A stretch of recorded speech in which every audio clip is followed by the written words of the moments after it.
Académie des vainqueurs, manifestez Christ au quotidien. Shalom, shalom, je suis très heureux de vous savoir nombreux en train de regarder ce programme en ce moment. Mon plaisir est d'autant plus grand que nous sommes enfin capables de mettre une nouvelle session en ligne, la session 11 de notre programme « Voici la vie ». Alors, quel que soit le coin du monde où vous êtes en train de regarder en ce moment, vous êtes bénis au nom de Jésus-Christ. Lors de la session 10 de notre programme, nous avons parlé du fait que la grâce de Dieu n'est pas une licence pour vivre une vie de péché ou pour vivre une vie de désordre.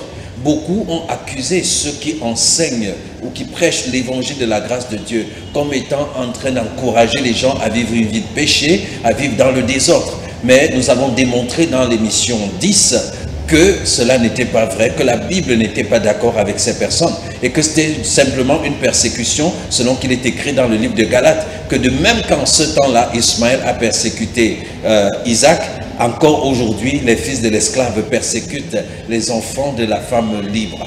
Mais nous n'allons pas nous arrêter juste là, nous voulons davantage prendre en compte ou prendre au sérieux ce que ces personnes disent, parce que en regardant le comportement ou les attitudes ou même les habitudes de certaines personnes qui suivent les enseignements de la parole de Dieu en général, pas seulement les enseignements qui parlent de la grâce de Dieu, mais qui suivent la parole de Dieu en général, on se rend compte que beaucoup vivent dans une sorte de déconnexion entre la vérité qu'ils connaissent ou la vérité qu'ils professent et leur comportement, leur vie de tous les jours, dans leur rapport avec leurs voisins, dans leur rapport avec leurs conjoints, avec leurs prochains. On ne voit pas toujours la réalité de leur identité en Christ dominer, gouverner ces rapports. Alors il est important, tant pour ceux qui reçoivent l'enseignement sur la grâce manifestée en Jésus-Christ, que pour toute autre personne qui reçoit l'évangile de Jésus-Christ, de comprendre qu'il n'est pas possible qu'il y ait une rupture entre la vérité et notre expérience de tous les jours, ou plutôt, il ne devrait pas avoir une déconnexion, une rupture, une séparation entre ce que la vérité de la parole de Dieu dit concernant notre identité en Christ et notre marche de tous les jours. L'apôtre Paul, nous l'avons dit dans ses épîtres, prenait généralement les premiers chapitres pour parler de la doctrine, pour parler de notre position en Christ, pour parler de notre identification totale avec Christ, pour démontrer que nous sommes bénéficiaires de la pure grâce de Dieu, de la faveur imméritée de Dieu. Nous recevons gratuitement une nouvelle position, une vie nouvelle, un héritage nouveau. Nous devenons participants de la nature divine, nous devenons la justice de Dieu en Jésus-Christ. Bref, il y a tout un héritage, tout un ensemble de vérités, de nouvelles réalités attachées à notre statut de fils de Dieu. Mais l'apôtre Paul, après avoir utilisé les premiers chapitres de ses épîtres pour établir ces faits, pour montrer que le salut ne dépend pas de nos actes, pour montrer qu'on n'est pas agréable à Dieu en vertu de ce qu'on a fait ou en vertu de ce qu'on n'a pas fait, mais que nous ne sommes agréables devant Dieu que par la foi en la personne de Christ et l'œuvre qu'il a accomplie pour nous. Donc après avoir démontré cela, l'apôtre Paul va généralement utiliser les derniers chapitres de ses épîtres pour donner des exhortations.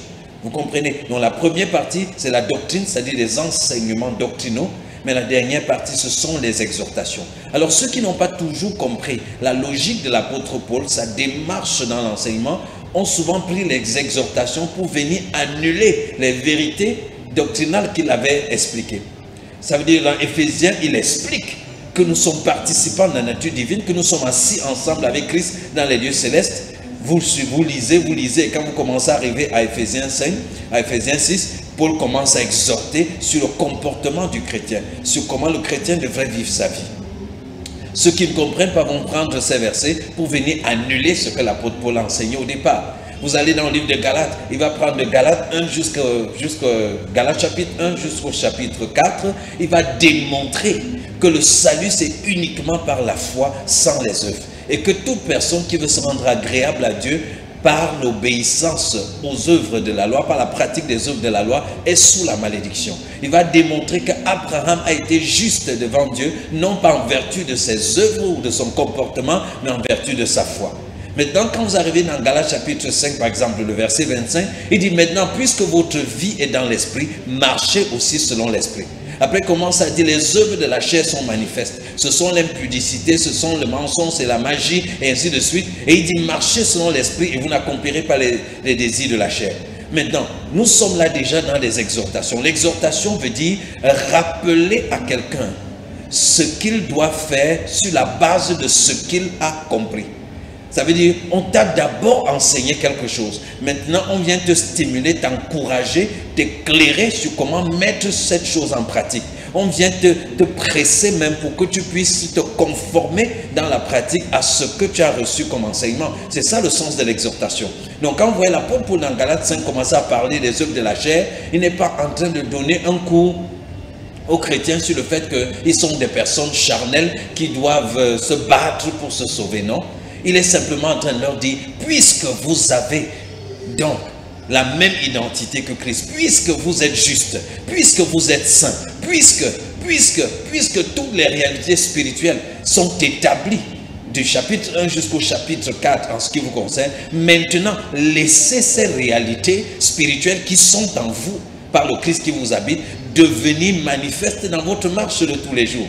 C'est aussi cela le sens de l'expression travailler à son salut avec crainte et tremblement. Vous voyez, beaucoup ont pris ce verset pour dire que l'apôtre Paul a dit de travailler à son salut avec crainte et tremblement. Et dans leur tête, ils ont plutôt compris travailler pour son salut. Vous voyez bien qu'il y a une différence entre travailler à son salut et travailler pour son salut. Travailler à son salut veut dire ressortir le salut qui est en toi. Ressortir le paquet, le sozo qui est en toi, ressortir le dépôt, l'héritage, la vie de Christ, l'éternité, la gloire, la sainteté, la justice qui est en toi, ressortir cela pour que ce soit visible dans ta marche et dans ton comportement de tous les jours. Voilà ce dont l'apôtre Paul parle lorsqu'il parle de travailler à son salut. Et c'est cela qui est résumé dans Galates chapitre 5 verset 25 où il dit donc puisque votre vie est désormais dans l'esprit, donc désormais vous vivez dans l'esprit. Désormais, vous avez spirituellement la nature de Dieu, vous avez la vie de Dieu, vous avez la force de Dieu, vous avez l'héritage de Dieu, vous avez le statut de Dieu, vous avez la liberté de Dieu, vous avez la créativité de Dieu, puisque voilà ce que votre vie est désormais, dans l'esprit. Il dit, marchez donc selon l'esprit, comportez-vous selon ce que vous êtes dans l'esprit. Qu'est-ce qui fait en réalité qu'il y a une séparation entre ce que nous sommes selon l'esprit et la manière dont nous marchons? C'est au niveau de notre âme. C'est au niveau de notre âme. Vous savez, l'âme, notre âme, l'âme, c'est le siège des pensées, de la volonté et des émotions. Les pensées, la volonté et les émotions. Quand tu es né de nouveau, ton esprit est né de nouveau. Ton esprit est vivifié.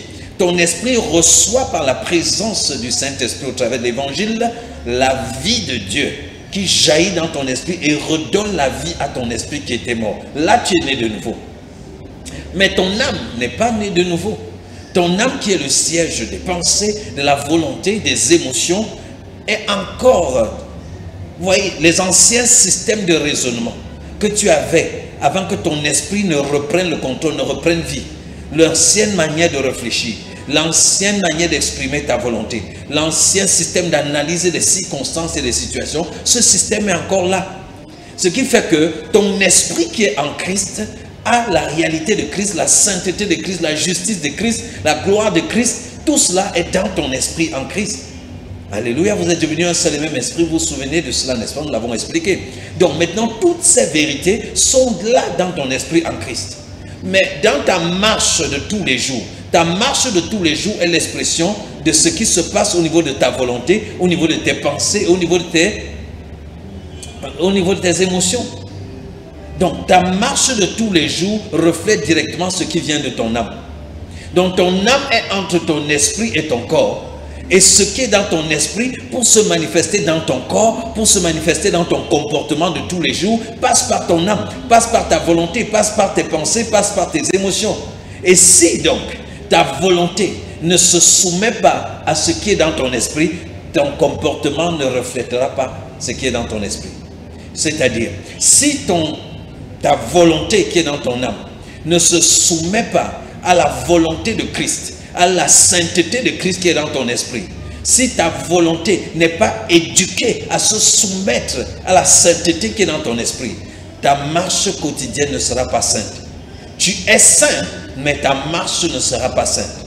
Si tes émotions ne sont pas éduquées à se soumettre aux impulsions, aux expressions émotionnelles de l'esprit qui se trouve dans ton esprit, alors ton comportement, ta marche chrétienne ne va pas refléter la douceur du Saint-Esprit, ne va pas refléter l'amour, la joie, la paix, la tempérance, la maîtrise de soi et ainsi de suite, qui sont dans l'esprit. Déjà, qui sont dans ton esprit en Christ. Puisque Christ, dans ton esprit, vous formez un, vous êtes devenu un seul et même esprit. La Bible dit, celui qui s'unit au Christ devient un seul et même esprit avec lui. Donc, il y a un esprit en toi qui s'appelle la nouvelle création, qui est toi en Christ et Christ en toi. Voilà l'homme nouveau, voilà l'esprit nouveau, voilà la personne nouvelle en Christ. Mais cette personne est spirituelle. Maintenant, cette personne nouvelle en Christ doit pouvoir s'exprimer dans ta marche de tous les jours. Cette personne nouvelle en Christ qui est esprit, devant Dieu est sainte, pure, juste, parfaite. Mais dans ta marche de tous les jours, devant ton voisin, devant ton prochain, tu n'es pas saint dans ta marche. Tu n'es pas juste dans ta marche. Tu as donc besoin de transférer la sainteté, la justice, la gloire, la santé, la prospérité qui sont dans ton esprit. Transférer ça dans ta marche, dans ton comportement de tous les jours. Et pour que cela soit fait, ça passe par ta conscience, ça passe par ton âme. C'est-à-dire, ça passe par ta volonté, ça passe par tes pensées, ça passe par tes émotions. C'est pourquoi Romains chapitre 12 dit quoi? Ne vous conformez pas au siècle présent, mais soyez quoi? Soyez transformés par le renouvellement de l'intelligence. Le mot intelligence ici renvoie à l'âme. Donc, soyez renouvelés dans votre âme. En d'autres termes, il faut que l'âme puisse être libérée des anciens systèmes de raisonnement pour intégrer le nouveau système de raisonnement qui se trouve dans ton esprit. Il faut que ton intelligence soit renouvelée. Du coup, tout ce que nous faisons, méditation de la parole de Dieu, étude de la parole de Dieu, communion fraternelle, prière, jeûne, tous ces exercices spirituels sont là pour rééduquer l'âme, pour rééduquer ta volonté, pour rééduquer tes pensées, pour rééduquer tes émotions, pour qu'ils apprennent à fonctionner maintenant selon l'esprit. Vous voyez, maintenant, quand Gala dit marcher selon l'esprit et vous n'accomplirez pas les désirs de la chair, c'est effectivement éduquer votre âme à se soumettre à ce nouveau système qui est Christ en vous, et alors votre âme va communiquer à vos membres. Votre âme va s'exprimer. Vos émotions, vos pensées, vos paroles, vos attitudes vont désormais refléter la vie de Christ qui est dans votre esprit. Vous comprenez bien, aimés? Donc, lorsque nous enseignons, nous parlons du salut gratuit que nous avons reçu en Jésus-Christ, du fait que nous ne contribuons rien, effectivement, nous ne contribuons rien à notre salut éternel. Mais dans notre marche chrétienne de tous les jours, nous avons une responsabilité. Dans notre marche de tous les jours, nous avons le devoir de la discipline. Dans notre marche de tous les jours, nous avons le devoir du renouvellement de notre intelligence. Et là, nous sommes impliqués. Là, nous devons prendre des actions. Là, nous devons passer à l'action, prendre des initiatives pour renouveler notre intelligence. Et ces merveilleux exercices spirituels, notamment la méditation, l'étude, la lecture, la mémorisation de la parole de Dieu, même la prédication de la parole de Dieu, la prière, la communion fraternelle, toutes ces choses participent justement à faire croître, à faire prévaloir le Christ qui est dans notre esprit, à le faire prévaloir dans notre âme, à le faire prévaloir dans notre volonté. Et au fur et à mesure que nous croissons dans ces exercices spirituels, au fur et à mesure que nous recevons l'enseignement révélé de la parole de Dieu, l'enseignement qui explique Christ en nous, qui explique la réalité du Christ en nous, tout cela nous permet donc de croître dans la conscience du Christ en nous, la conscience de la sainteté qui nous habite, la conscience de la justice qui nous habite, la conscience de la vérité qui nous habite, la confiance de la pureté qui nous habite. Et plus nous croissons dans cette conscience, plus nous marchons selon cette conscience. Alléluia. C'est si merveilleux. Et c'est dans cet exercice, c'est à cet exercice qu'est soumis tout enfant de Dieu tout au long de sa vie. Malheureusement, certains confondent cette sanctification dans la marche avec la sanctification qui est notre statut, notre état, qui est le don gratuit de Dieu. Et la sanctification que Christ nous a donnée, qui habite en nous par sa présence. Parce qu'on dit nous a donné, c'est comme si nous a donné, il est resté dehors. Non, nous sommes sanctifiés à cause de la présence du Saint Jésus en nous. C'est sa présence en nous en tant que Dieu 3 fois saint qui nous sanctifie.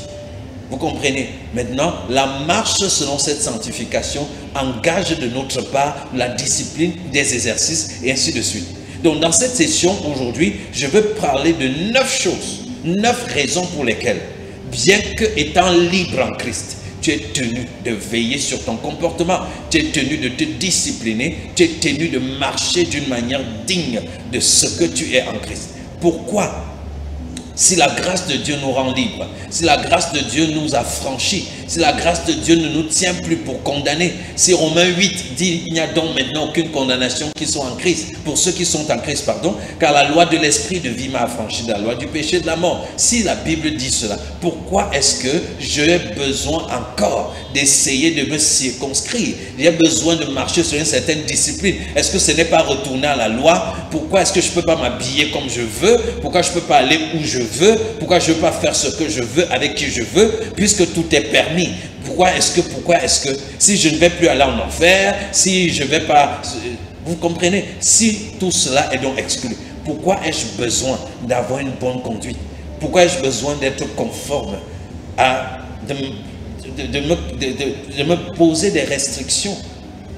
Puisque je ne crains rien, puisque je ne crains rien qui puisse m'arriver, je suis déjà sauvé, j'ai déjà la vie éternelle, tous mes péchés sont déjà pardonnés, je suis accepté, aimé de Dieu, je suis positionné en Christ. Pourquoi est-il nécessaire que je vive une vie de restriction? Pourquoi est-il nécessaire que je vive une vie sainte, que ma marche soit sainte et juste? Pourquoi est-ce que je vais me priver de certaines choses? Je vais vous dire cela par la grâce de Dieu. C'est pour cela que je suis là aujourd'hui, pour parler exactement de cela. Le temps ne nous permettra pas de parcourir tous les épîtres de l'apôtre Paul et même de l'apôtre Pierre pour ressortir toutes les exhortations qui sont dedans, mais j'ai pu identifier 9 choses que je vais partager avec nous et nous encourager à prendre le temps de lire les épîtres de l'apôtre Paul et de nous assurer que nous comprenions d'une part la doctrine, comme je disais, et que nous nous laissions convaincre et influencer, impacter par les différentes exhortations qu'il donne. La grâce de Dieu ne sera jamais un ticket pour une vie de désordre. La grâce de Dieu, source de salut pour tous les hommes, fait quoi? Nous éduque, nous bâtit, nous enseigne, nous forge, nous canalise à renoncer à l'impiété. En d'autres termes, la grâce a la capacité de nous bâtir, de nous éduquer. Et l'une des choses que la grâce utilise pour nous bâtir, nous éduquer, c'est les enseignements. C'est au travers des enseignements, au travers des exercices spirituels, nous aurons l'occasion d'en parler, c'est au travers de ces éléments que la grâce va finir par nous persuader, abandonner l'impiété et à nous livrer totalement à ce que nous sommes réellement à l'intérieur. La grâce te fera devenir dans ta marche ce que tu es dans ton être en Christ. La grâce te fera devenir dans ta marche de tous les jours ce que tu es en substance en Christ. Amen. Alors, pourquoi est-ce que, étant sauvé, ne pouvant pas être à nouveau perdu ou envoyé en enfer, pourquoi je dois vivre une vie sainte et juste? La première raison est simple. Dieu te demande de vivre une vie sainte et juste. C'est ça la première raison. Pourquoi est-ce que je dois le faire? Parce que tu es enfant de Dieu. Et parce que Dieu est ton Père, tu dois être obéissant. Si Dieu te dit d'être saint, d'avoir une marche sainte, d'avoir une conduite sainte, ça devrait être suffisant pour que tu puisses le faire. En recevant l'évangile, tu as marqué le fait que tu as mis toute ta confiance en Dieu. Ça veut dire, je suis sûr que Dieu m'aime tellement que je peux lui livrer toute ma vie. J'ai confiance en lui, que tout ce qu'il veut pour moi est bon pour moi. Tout ce qu'il veut pour moi, il le veut par amour. Tout ce qu'il veut pour moi, il le veut selon sa bonté. Alors je peux lui faire confiance. Si tu as donc reçu l'évangile, c'est-à-dire tu as placé ta confiance en Dieu, alors accepte de te laisser guider par Dieu. Donc, pourquoi est-ce que, étant libre, étant sauvé, ne pouvant plus me perdre, je dois vivre une vie sainte et juste parce que Dieu me demande de vivre une vie sainte et juste, parce que mon Père me demande de vivre une vie sainte et juste, parce que celui dont je suis persuadé de l'amour et de la bonté envers moi me demande de vivre une vie sainte et juste. Je lui fais confiance. S'il me dit de vivre une vie sainte et juste, c'est que c'est certainement la vie la plus... c'est la meilleure vie dont j'ai besoin. Alors je lui fais confiance et je vis une vie sainte et juste. Regardez ce que l'apôtre Pierre nous dit dans 1 Pierre chapitre 1, versets 14 à 15. 1 Pierre chapitre 1, versets 14 à 15. Comme des enfants obéissants, ne vous conformez pas aux convoitises que vous aviez autrefois, quand vous étiez dans l'ignorance. Comme des enfants obéissants. Donc je suis un enfant obéissant. J'ai désormais un Père merveilleux qui m'aime, qui m'a garanti toute sa bonté, qui m'a démontré un amour extraordinaire, extravagant. Et cet amour me convainc à l'obéissance. Cet amour me convainc à lui faire confiance. Le mot obéissance et le mot foi ont la même racine en grec. Vous comprenez? Donc l'obéissance relève la foi. J'obéis parce que je lui fais confiance. Parce que je lui fais confiance, alors je suis prêt à me soumettre à ce qu'il me dit. Parce que je lui fais confiance. Donc les deux sont liés. Il n'y a pas de foi sans obéissance. La foi débouche dans l'obéissance. Et la véritable obéissance jaillit de la foi. Tu ne peux pas suivre une instruction de quelqu'un à qui tu n'as pas vraiment confiance. Sauf s'il te force. Mais dès l'instant où nous sommes dans la grâce, Dieu n'est plus en train de nous forcer. Il nous a persuadés par son amour. Et laissons-nous profondément persuadés par cet amour pour faire ce qu'il nous dit de faire. Laissons-nous, son amour nous a convaincus que nous pouvons lui faire pleinement confiance en tout temps et en toutes choses. Alléluia. Nous voyons avec tout ce qui se passe dans le monde aujourd'hui, coronavirus ici, beaucoup sont agités, beaucoup sont paniqués. Et je parle avec des gens tous les jours, je leur dis, j'ai confiance en mon Père. Je lui fais confiance. J'ai confiance en son amour pour moi. J'ai confiance en sa bonté. J'ai confiance. Et même si je mourrais en lui faisant confiance. Parce que je jugerais que c'est ce qu'il y a de mieux. Mais je suis confiant que je vivrai selon sa volonté, selon sa grâce, selon ses bontés envers moi, pour accomplir tout ce pourquoi je suis là. Je ne vivrai pas simplement pour le plaisir de vivre, je vivrai pour accomplir la destinée pour laquelle il m'a créé. Et quand j'aurai fini d'accomplir cette destinée, avec ou sans corona, je partirai et ce sera la meilleure chose pour moi en ce moment-là. Vous comprenez? Donc, pourquoi est-ce que, en tant qu'enfant de Dieu, rempli de la grâce de Dieu, marchant dans la faveur de Dieu, avec un salut éternel garanti, tu dois quand même pratiquer la justice et la sainteté parce que Dieu te demande de le faire. Comme des enfants obéissants, ne vous conformez pas aux convoitises que vous aviez autrefois, quand vous étiez dans l'ignorance. Mais puisque celui qui vous a appelé est saint, vous aussi soyez saints dans toute votre conduite, selon qu'il est écrit. Vous aussi, soyez saints. Donc la parole de Dieu nous dit que celui qui nous a appelés, celui qui habite en nous, celui avec qui nous sommes devenus un, il est saint. Soyons aussi saints dans notre conduite. L'apôtre Pierre précise. Il dit, soyez saints dans toute votre conduite. Donc il parle de la sainteté dans la conduite. Il n'est pas en train de dire devenez saints dans votre être, parce que dans notre être, nous sommes déjà saints à cause de la présence du Saint Jésus en nous. Mais dans notre conduite, soyons saints, car Dieu, dans sa propre conduite aussi, est saint. Philippiens chapitre 2, 15 dit ceci. Afin que vous soyez irréprochables et purs, des enfants de Dieu, irrépréhensibles au milieu d'une génération perverse et corrompue, parmi laquelle vous brillez comme des flambeaux dans le monde. Vous soyez comment? Irréprochables, purs, des enfants de Dieu, irrépréhensibles. Où? Au ciel? Non. Devant Dieu? Non. Où? Au milieu d'une génération perverse et corrompue. Donc nous sommes appelés à être irréprochables, à être purs, à être droits. Où? Au milieu de cette génération. C'est pas au ciel. Il dit pas afin que vous soyez purs et irrépréhensibles au ciel. Non. Éphésiens nous dit déjà que Dieu nous a élus avant la fondation du monde pour que nous soyons saints et irrépréhensibles devant lui. Donc nous sommes déjà saints et irrépréhensibles devant Dieu. Nous sommes déjà purs et parfaits devant Dieu. Par nos propres œuvres, non. Par nos propres efforts, non. Par l'œuvre de Christ. Alléluia. Mais maintenant, Vous voyez, Paul comme Pierre ici nous exhorte à la sainteté au milieu de cette génération, à la justice au milieu de cette génération, à la pureté au milieu de cette génération. Donc la marche dans la sanctification, ce n'est pas pour Dieu, ce n'est pas par rapport à Dieu, c'est d'abord, c'est par rapport au prochain. Le prochain qui peut être ton frère en Christ, si tu ne marches pas dans la sainteté, dans la justice, tu peux lui faire du mal.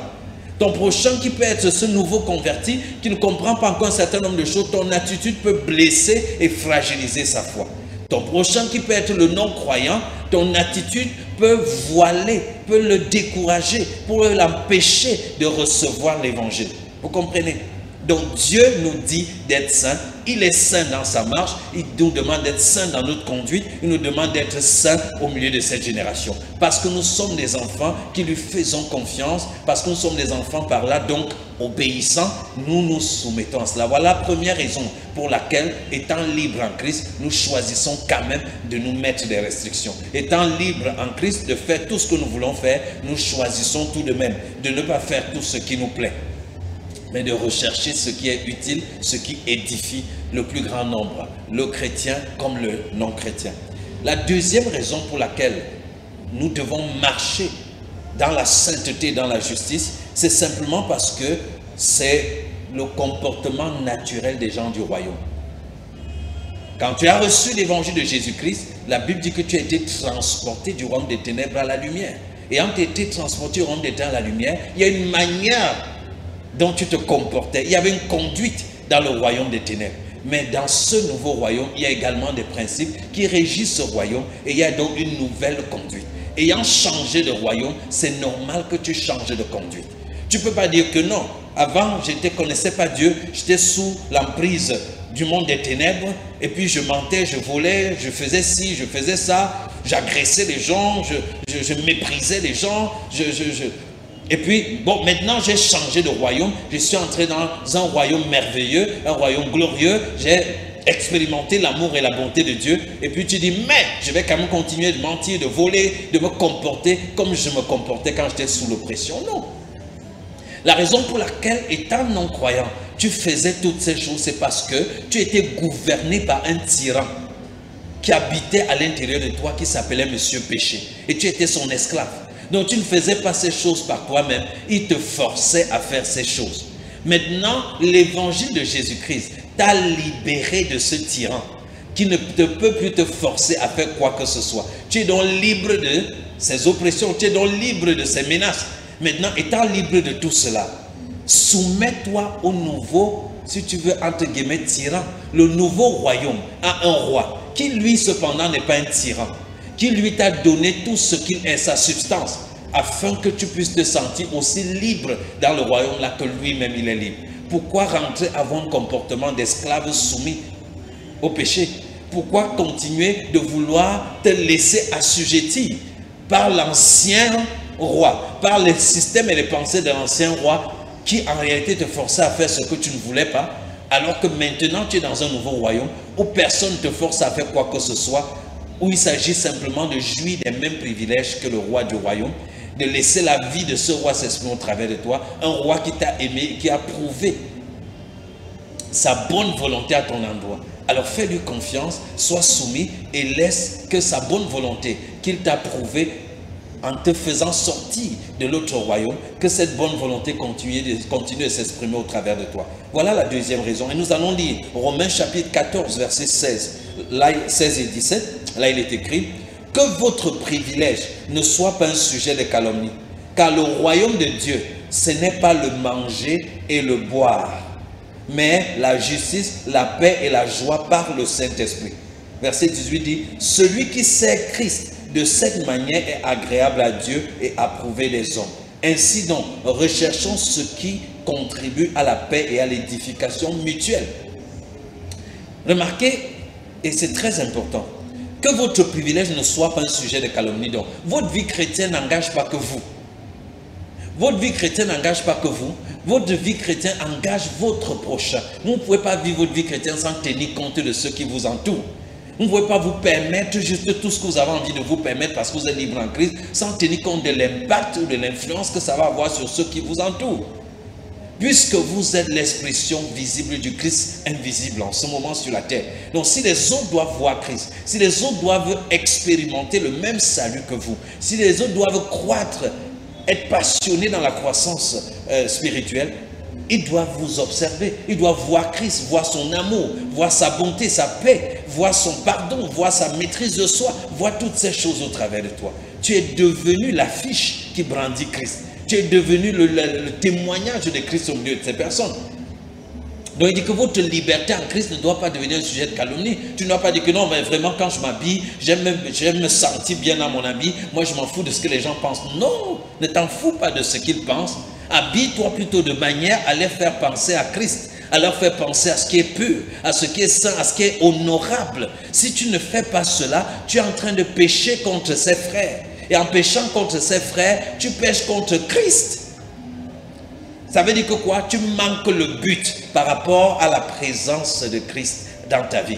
Il est présent dans ta vie pour ton salut, pour ta sainteté, ta sanctification, mais aussi pour qu'au travers de toi, les autres soient touchés. Maintenant, si tu t'habilles sans tenir compte de l'autre, et que lorsque tu passes en route, ceux qui te regardent, leurs pensées sont polluées, leurs pensées sont tournées vers... Leurs pensées, comment dire ça, augmentent leur soumission au péché, augmentent leur soumission au tyran qui les soumet déjà.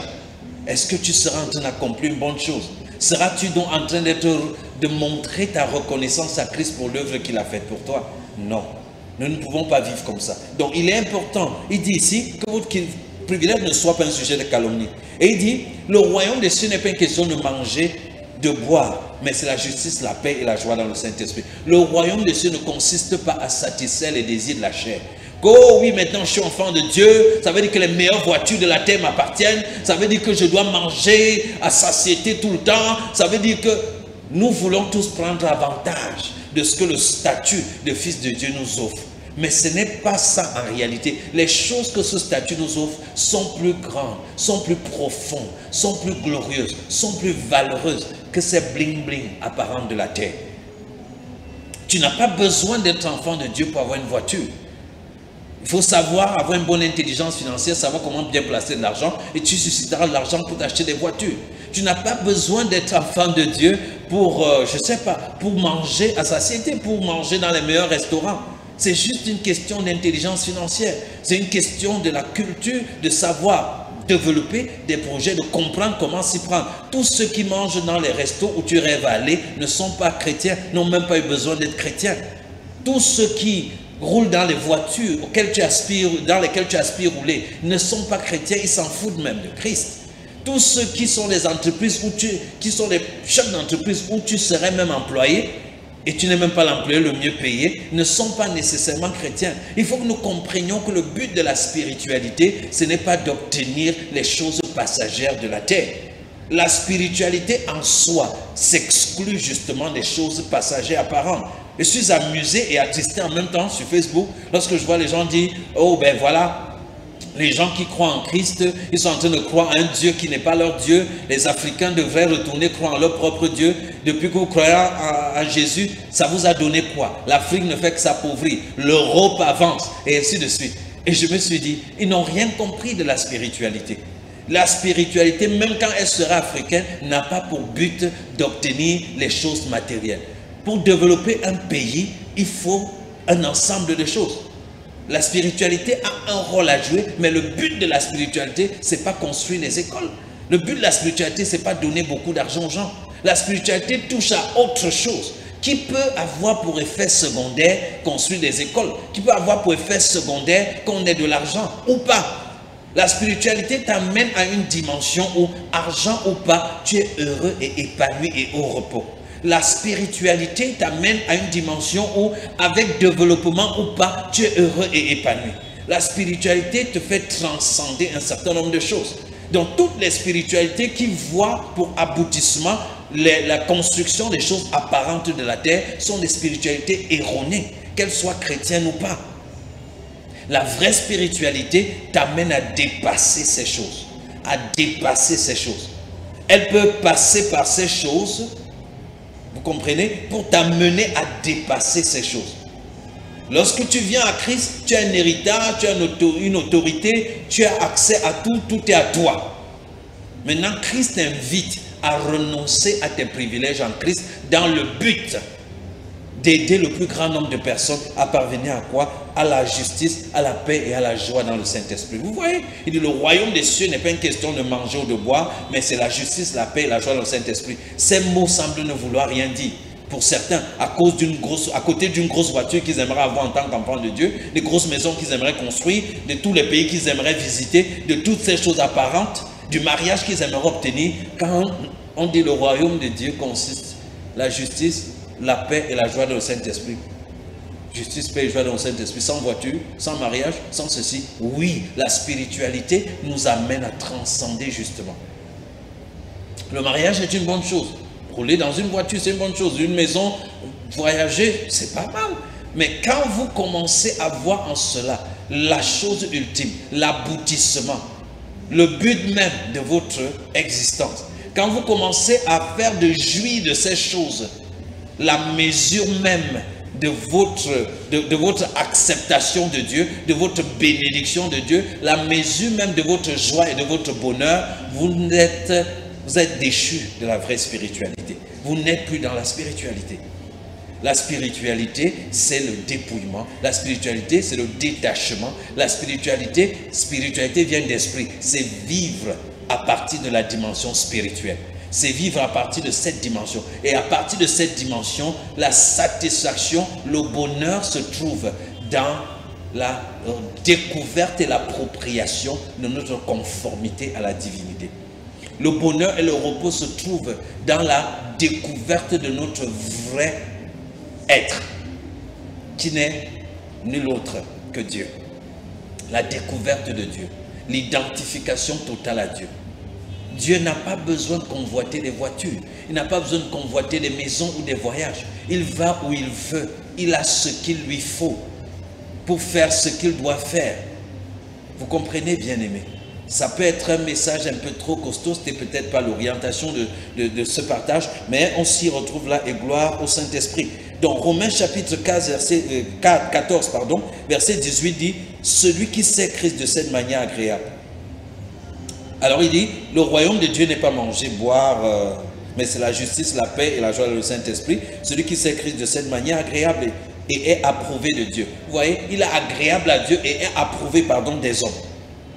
Donc, dans ta marche chrétienne, il ne s'agit pas seulement, en tout cas, si le Seigneur est d'accord avec moi, il n'y a pas de problème. Non. Le agréable à Dieu est approuvé des hommes. Ça veut dire au milieu des frères et des sœurs.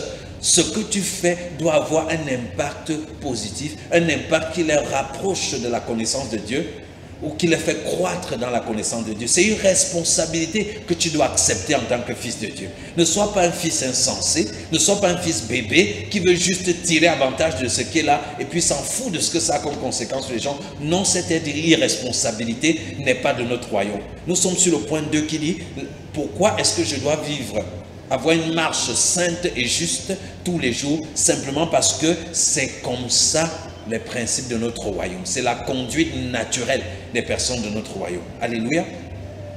Donc, la Bible dit que Jean-Baptiste croissait en sagesse et en statut. Jésus croissait en sagesse et en statut. Mais il y a cette expression qui suit.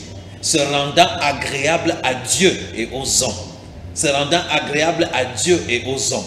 En Christ, par son œuvre, nous sommes agréables à Dieu. Maintenant, nous devons également nous rendre agréables. Ça veut dire nous rendre approuvés des hommes. Quelqu'un dira que non. L'apôtre Paul a dit que si je cherchais encore à plaire aux hommes, je ne plairais pas à Dieu. Nous savons exactement qu'il ne s'agit pas, c'est pas de ça que nous parlons. Agréable aux hommes veut dire avoir une conduite, un comportement que même ceux qui ne sont pas croyants reconnaissent quand même que c'est un bon comportement. Vous comprenez? Il ne s'agit pas de ce que vous avez vécu. Vous savez, quand vous êtes dans un contexte, même avec des collègues qui ne sont pas chrétiens, quand vous êtes quelqu'un d'intègre, ils savent. Même s'ils vous persécutent à cause de votre intégrité, parce que peut-être votre présence les empêche de détourner de l'argent ou de faire un certain nombre de choses, mais au fond d'eux, ils vous respectent. Au fond d'eux, ils vous reconnaissent comme quelqu'un de digne. La preuve, c'est que le jour où, au sein de cette entreprise, on dit qu'on va faire une main levée, peut-être pour assister un collègue, on cherche qui va garder l'argent, tous ces collègues vont te pointer. Ils vont te pointer pour garder cet argent. Pourquoi? Parce que même s'ils te créent des problèmes tous les jours, même s'ils te mettent des bâtons dans les roues tous les jours, au fond d'eux, ils savent que tu es ce qu'ils souhaiteraient quelque part être. Ils savent que tu es un homme juste et intègre.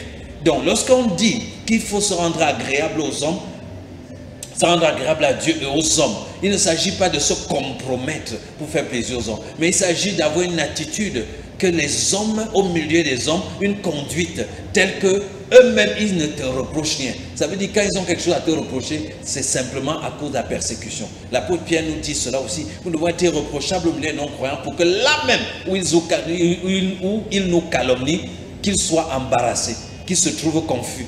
Parce que les éléments, il n'y a pas suffisamment d'éléments pour soutenir la calomnie, pour soutenir. Ils sont obligés de mentir, d'inventer des choses qui ne sont pas, pour te salir, parce qu'il n'y a rien de concret qu'ils peuvent trouver. Vous vous souvenez également de Daniel.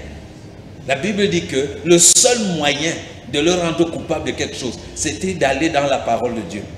Ça veut dire que dans sa conduite et son comportement, il était irréprochable. Le seul moyen de le piéger, c'était de lui tendre un piège sur quelque chose qui concerne sa vie spirituelle. Et là, on lui a dit de ne plus prier. Et il dit non, là, rien à faire. Je ne veux pas me rendre agréable à toi au point de ne plus prier. J'entends qu'il y a des hommes qui demandent à leurs épouses de ne plus prier dans la maison. Je dis non, ça n'a pas de sens. Il y a des ordres que quand tu donnes à quelqu'un, tu t'es engagé à ce qu'on désobéisse à cet ordre. Parce que si je suis ton époux ou ton épouse, ça ne fait pas de toi mon Dieu. Ça fait de toi mon époux. Et la Bible définit ce qu'en tant qu'époux, je dois faire à ton endroit. Et la Bible définit ce qu'en tant qu'épouse, je dois faire à ton endroit. Maintenant, tu ne dois pas sortir du cadre d'époux où Dieu t'a établi pour venir dicter ce que Dieu seul est supposé me dicter ou contrôler. Vous comprenez? Donc ça, c'est très important. Je dois me rendre agréable aux hommes sans nécessairement me compromettre. Parce qu'il y a des dimensions de la compromission et des choses que si tu fais, ça remet en question, ça détruit ta capacité à marcher justement dans la sanctification. Si on t'interdit de prier, si tu ne peux plus prier, ça va affecter ta marche dans la sanctification. Les hommes qui interdisent à leurs femmes de prier doivent comprendre que sans cette prière, cette femme va devenir pire. Sans cette étude de la Bible, cette femme va devenir pire. Sans cette méditation, elle va devenir pire. Sans une communion avec d'autres personnes qui, elles aussi, craignent Dieu et veulent marcher dans la vérité, cette femme va devenir pire. Donc c'est à ton avantage, homme ou femme, d'encourager ton conjoint à prier, à étudier la parole de Dieu, à partager avec d'autres personnes qui aiment sincèrement le Seigneur. Maintenant, nous sommes d'accord qu'il y a pas mal de choses qui peuvent égarer dehors et qu'on s'en méfie. Il y a des femmes qui sont allées dans des églises, on leur a dit que leur mari est sorcier, marabout, ça détruit des mariages et ainsi de suite. Mon conseil au conjoint, c'est si ton conjoint va quelque part et que tu crains que ton conjoint n'ait pas le discernement nécessaire pour savoir si ce qu'on fait là-bas est correct ou pas, vas-y, toi qui estimes donc avoir un plus grand discernement, vas-y là-bas, assiste quelquefois, pose des questions, si possible, rencontre ce pasteur, rencontre ce leader, pose-lui des questions claires sur ce qu'il fait, sur pourquoi il le fait, sur ce qu'il enseigne. Si tu as des questions, pose-lui. Et si une femme fait ceci, qu'est-ce que tu lui dirais? Et si un homme pose et rassure-toi. Si ce n'est pas clair, ce n'est pas clair. Tu es libre de dire à ta femme de ne plus y aller en lui expliquant clairement ceci ou cela. Je crois qu'elle comprendra. Mais si tu ne veux pas savoir ce qui se passe là-bas et tu veux simplement empêcher qu'elle y aille, ça devient un problème. Là, bon, là, nous entrons déjà dans la vie de couple. Mais revenons à ce dont nous sommes en train de parler. Nous sommes dans Galates chapitre 4, verset 8 dit ceci. Autrefois, ne connaissant pas Dieu, vous serviez des dieux qui ne le sont pas de leur nature. Mais à présent que vous avez connu Dieu, ou plutôt que vous avez été connu de Dieu, comment retournez-vous à ces faibles et pauvres rudiments auxquels de nouveau vous voulez vous asservir? Vous étiez dans un faux royaume, vous faisiez des fausses choses. Maintenant vous êtes dans un vrai royaume, pourquoi voulez-vous faire des fausses choses? Faites les vraies choses du nouveau royaume. Éphésiens 5, 8 dit ceci. Autrefois vous étiez ténèbres, autrefois. Et maintenant vous êtes lumière dans le Seigneur. Ça doit être établi, bien aimé. Autrefois tu étais ténèbres, maintenant tu es lumière. C'est pas que oh, maintenant tu es en train de te battre pour être lumière. Tu es le sel de la terre. Tu es la lumière du monde. En Christ, la lumière de Dieu habite en toi. En Christ, la lumière de Dieu est devenue un avec toi. Tu es désormais lumière. Accepte, confesse, réjouis-toi, bénis le Seigneur en disant je suis lumière. Je suis lumière. Oh, mais pasteur, tu ne sais pas. Il y a des choses dans ma vie qui laissent les choses là dans ta vie. Déclare que tu es lumière. Accepte que tu es lumière. La parole de Dieu déclare que la lumière brille dans les ténèbres et les ténèbres n'arrivent pas à contenir la lumière. La lumière brille dans les ténèbres et les ténèbres n'arrivent pas à contenir la lumière. Donc cesse de regarder à oh il y a des ténèbres, oh je n'arrive pas à faire ceci. Contemple ce que la Bible dit de toi. Contemple Christ en toi qui est la lumière. Et plus tu vas contempler, plus tu vas croire dans la conscience, plus cette lumière va dissiper toutes ténèbres apparentes que tu perçois dans ta vie. Donc autrefois vous étiez ténèbres, mais maintenant vous êtes lumière dans le Seigneur. Marchez comme des enfants de la lumière, car le fruit de la lumière consiste en toutes sortes de bonté, de justice et de vérité. Vous voyez, j'aime beaucoup cela. Ça, c'est ce que je vous disais. L'apôtre Paul dit, vous êtes, maintenant marchez selon ce que vous êtes. Les gens confondent marcher avec être. Non, il y a être et il y a la marche. Il y a être, il y a l'être et il y a la marche. Nous sommes déjà tout cela en Christ. Nous sommes déjà saints, nous sommes déjà lumière, nous sommes déjà juste en Christ. Maintenant, l'exhortation, c'est de marcher selon ce que nous sommes. C'est de nous comporter selon ce que nous sommes.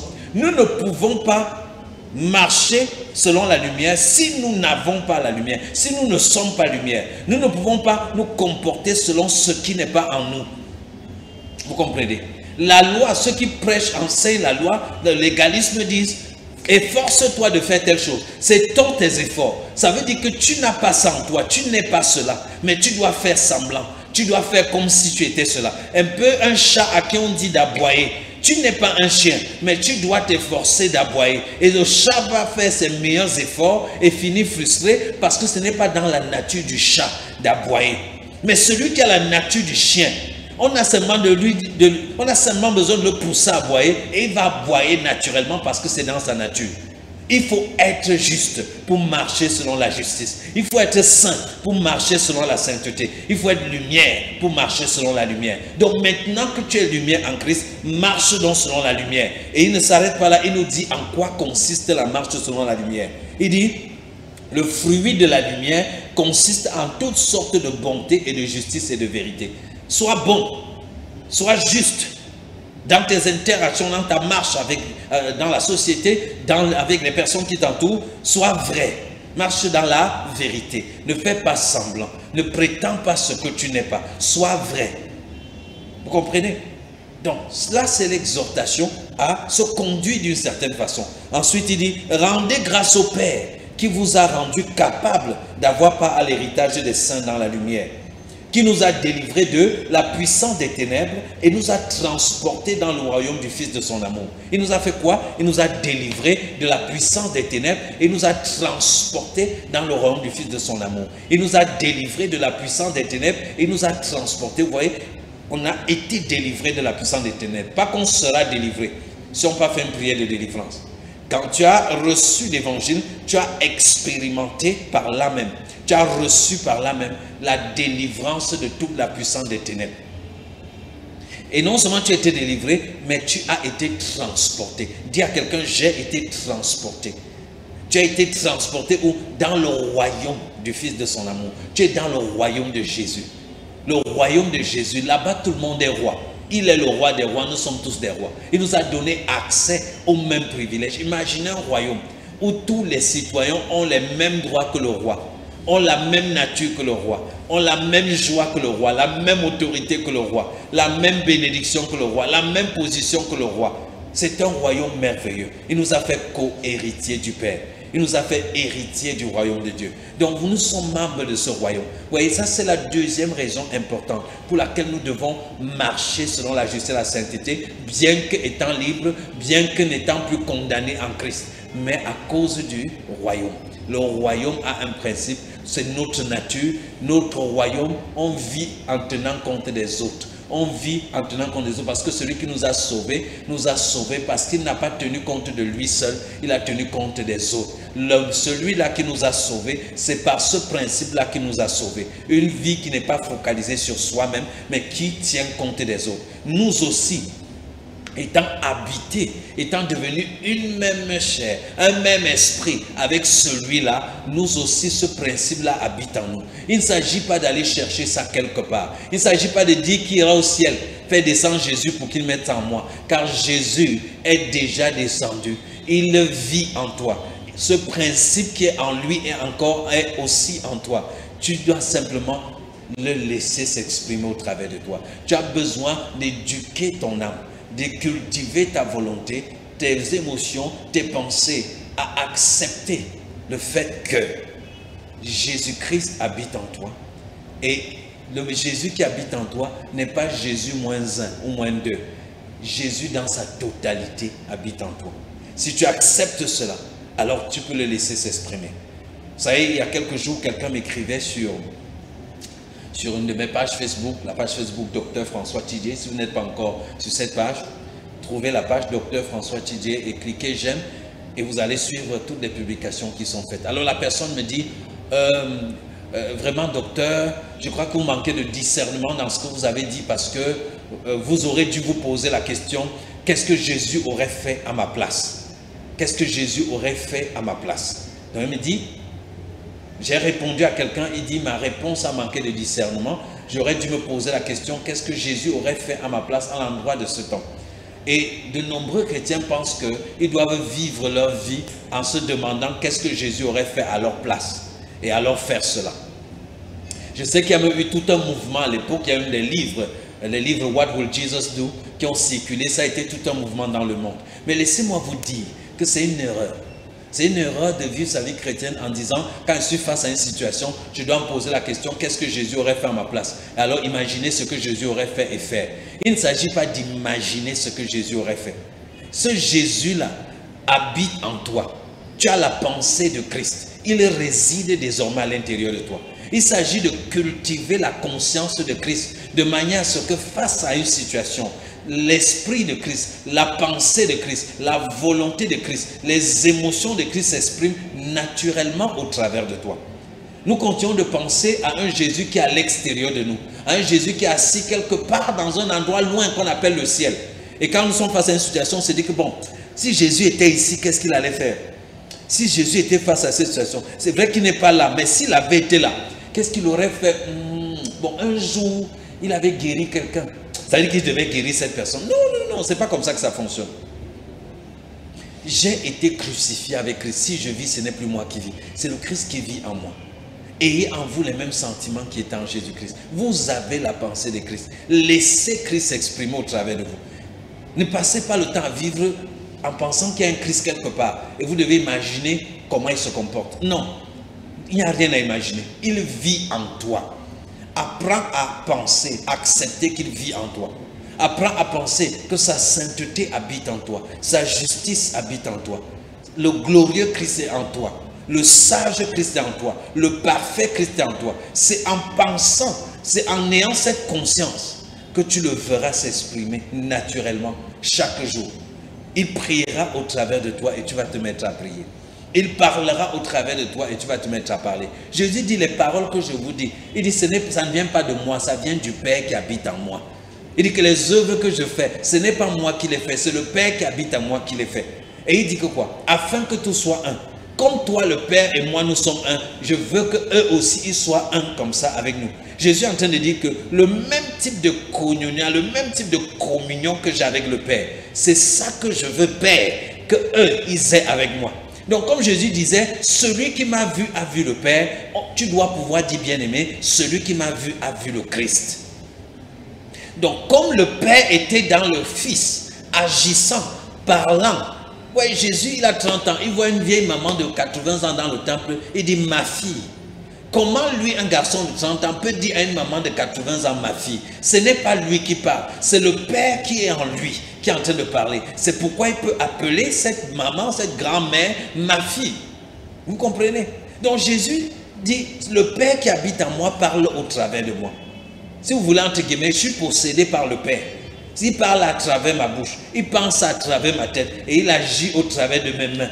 Il utilise mes pieds pour aller là où il veut. Voilà le niveau de conscience auquel le Seigneur veut que nous parvenions, auquel le Saint-Esprit veut nous conduire. La conscience du Christ en nous, qui parle par ta bouche, qui agit par ta main, qui marche par tes pieds. Voilà la vérité de notre identification avec Christ. Donc que tu puisses dire avec assurance, quelqu'un te dit que bon, vraiment votre Jésus-Christ dont vous parlez là, si seulement on pouvait le voir, je serais convaincu. Tu dois pouvoir dire à la personne que mais attends, je ne comprends pas. Tu es avec moi si longtemps tu ne m'as pas connu. Comment dis-tu que tu veux voir Jésus-Christ? Ne sais-tu pas que celui qui m'a vu a vu Jésus-Christ? Pourquoi? Tout ce que Jésus a appliqué sur lui, bien-aimé, s'applique à nous. La Bible dit que tel il est, tel nous sommes aussi dans ce monde. Jésus, selon Jean 1, est présenté comme la lumière du monde. La lumière qui en venant dans le monde éclaire tout le temps. Mais Jésus a dit à ses disciples, vous êtes la lumière du monde. En d'autres termes, ce que je ne suis pas venu pour être cela seul. Je suis venu pour que vous deveniez tous des lumières du monde. Des lumières du monde dans vos foyers, dans votre quartier, dans votre église. Des lumières du monde. Des gens qui créent le bonheur, qui créent la joie de vivre dans leur environnement. Oh oui, tu peux faire ça dans ton mariage, dans ta maison, dans ton quartier. Les gens peuvent réaliser que désormais c'est le Christ qui vit en toi. À travers cette joie, cette paix, cet amour, ce pardon, quelqu'un complètement transformé. Nous avons de nombreux témoignages de gens comme ça. Il y a des personnes dont les maris se sont retrouvés dans le ministère parce qu'ils disent « J'ai vu quelque chose se passer chez mon épouse. Je ne croyais pas que quelqu'un pouvait être changé de cette façon. J'ai vu cela se produire. Et moi qui avais juré que les affaires d'église, je ne suis plus dedans, me voici aujourd'hui. Me voici aujourd'hui en train de lire, en train de prier, ainsi de suite. C'est grâce au témoignage dans la vie de ma femme. Et c'est des choses parfois qui sont passées en quelques jours, en quelques semaines, en quelques mois. Pourquoi? Lorsque tu grandis dans la conscience du Christ en toi, Christ s'exprime.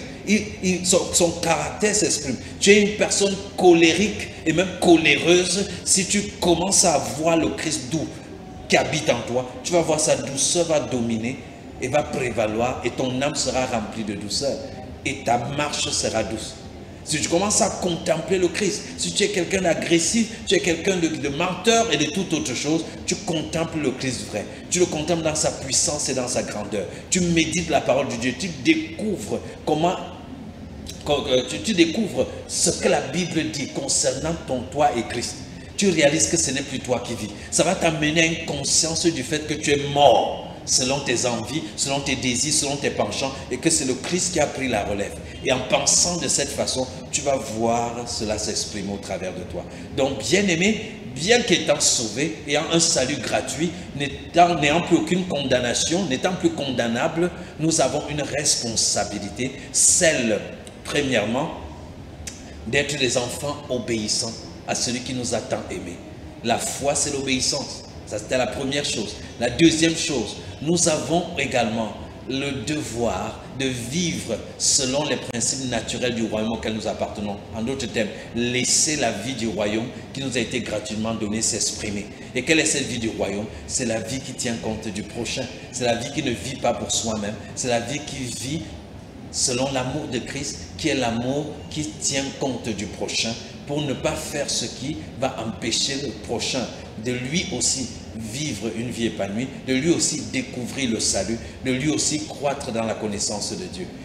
Merci, voilà vraiment pour aujourd'hui ce que nous avons voulu partager avec vous. Vous voyez que nous sommes arrêtés au deuxième point. Nous avons encore combien de points? Nous avions annoncé 9 points. Donc si nous avons fait 2 points, ça veut dire qu'il nous reste quoi, 7 points. Il y a 7 autres points que je souhaiterais partager avec vous sur pourquoi, bien qu'étant libres en Christ, nous choisissons volontairement de vivre une vie de contraintes et de restrictions. Demeurez abondamment bénis en Jésus-Christ. Si vous avez des commentaires, laissez-les sous la vidéo. Si vous avez des questions, laissez-les également sous la vidéo. Si vous voulez découvrir d'autres enseignements du Dr François Tchidjé, allez sur la page YouTube Acadef TV. Et vous allez découvrir, il y a de nombreuses vidéos là-bas et nous continuons d'en poster tous les jours. Je vous souhaite bon confinement. Prenez ce temps, priez, communiez avec le Seigneur. Laissez-vous transformer de sorte que vous soyez une meilleure personne, un meilleur époux, une meilleure épouse, un meilleur père, mère, un meilleur employé, un meilleur patron, un meilleur ami, un meilleur voisin pour tous ceux qui vous entourent et surtout un meilleur adorateur de notre Dieu, Père de notre Seigneur Jésus-Christ et notre Père à nous par l'inspiration du Saint-Esprit. À très bientôt. Académie des vainqueurs, manifestez Christ au quotidien.